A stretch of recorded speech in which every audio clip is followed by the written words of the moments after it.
Today we're going to be learning how to sew needlepoint. You will need a needle. I like to use one with a big hole in it, scissors, a marker, a hoop which holds the fabric, some yarn of different colors.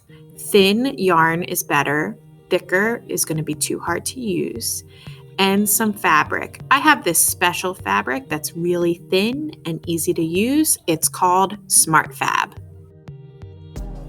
Take your hoop and separate it into its two pieces. Place the one that is completely round on the table with the little lip on the bottom. Then place a piece of fabric over top of the circle.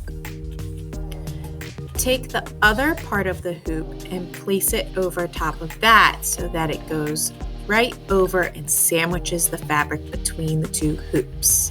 If it doesn't fit, turn the knob and try again. After it's placed on, turn the knob to make it really tight so that the fabric doesn't fall out. The purpose for this is to hold the fabric nice and straight for you while you sew. I am then going to take a marker and draw a picture of what I want to sew.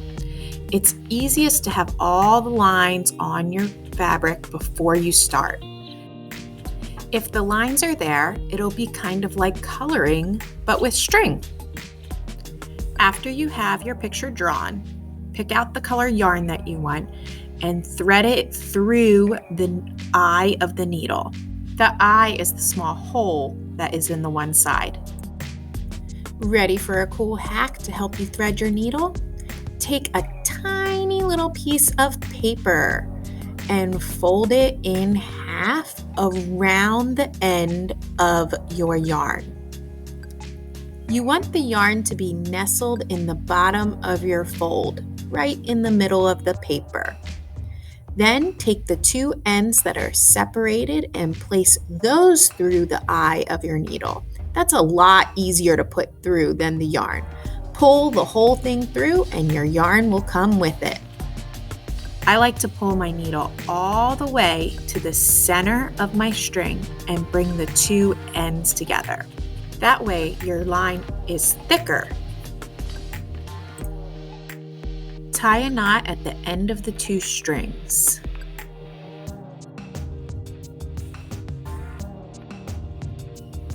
I prefer to tie a double knot so that it's nice and big.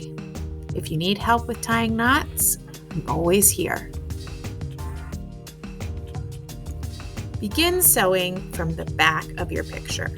Pick a corner and push your needle from the back to the front, and then from the front to the back. This will create a stitch. You need to make sure you keep the under-over pattern going.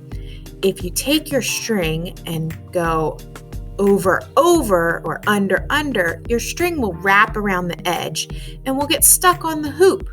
That does not work. Make sure your string goes from the top down and then from the bottom up. Keep that pattern, top down, bottom up, top down, bottom up, and make sure you go around all your lines. This stitch is called a running stitch. There are many different types of stitches, but the running stitch is the first stitch you should know, and you can do a lot with just this stitch. I'm going to complete this entire star with just a running stitch.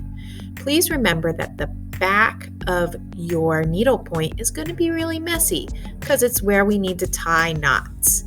Here I am tying a knot with my string so it doesn't just fall out. You can tie your own knot or you can ask for help. After you tie a knot, you can choose a new color of yarn or you can stick with the same color. Just continue to fill in your shapes with yarn and your running stitch, top to bottom, bottom to top, top to bottom, bottom to top, over, under, just like that until you finish your design. After your needlepoint is finished, take the two hoops apart, return the hoops back to our center and enjoy the work you've done.